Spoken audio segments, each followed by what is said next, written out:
ministre, après donc sa visite d'il y a d'un mois, il a donc tenu ses engagements et apporté son soutien donc à la filière canne. On avait bien dit que le fonds de calamité, comme il était présenté, n'était pas suffisant. Donc aujourd'hui, en plus de ça, il a amené une aide ponctuelle pour le cyclone Garance. Donc l'aide ponctuelle ne correspond pas exactement à notre demande.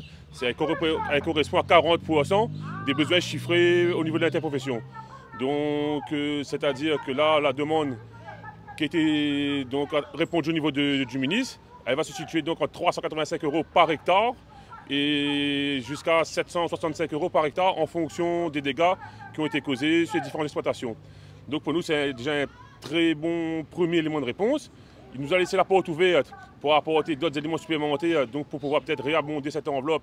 Et nous, on a sollicité cette fois-ci le conseil départemental pour un soutien plus accru et complémentaire au dispositif mis par le ministre de l'Outre-mer. On espère beaucoup que le département va répondre présent et on attend aussi beaucoup du ministre de l'Agriculture qui, selon lui, nous rendra très prochainement visite.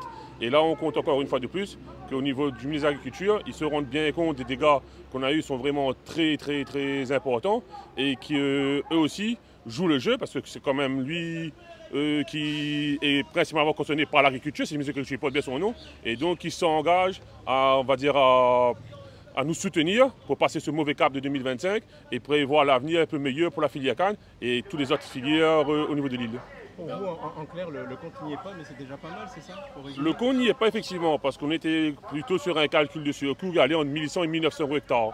Mais comme il nous a bien dit, il prend en compte 40% du surcoût. Donc c'est pour ça que j'ai dit qu'on espère que le département pourra complémenter cette mesure et que le ministre de l'Agriculture, lors de sa venue, pourra elle aussi apporter un soutien supplémentaire pour qu'on passe ce cap de 2025 tranquillement et prévoir un meilleur avenir pour 2026. Il nous a dit que ça va être vraiment très rapide et on devrait avoir, on va dire, ce dispositif sera mis en place sous les 3 mois. Donc c'est quand même plus rapide que ce qu'on connaît. Belal aujourd'hui n'est pas encore payé, ça fait déjà 1 an, les dossiers sont en train d'être payés. Et là, d'avoir un dispositif aussi rapide sous les 3 mois, ben pour nous, on va dire que le ministre de l'Outre-mer a bien tenu son engagement sur la rapidité de la mise en place du dispositif.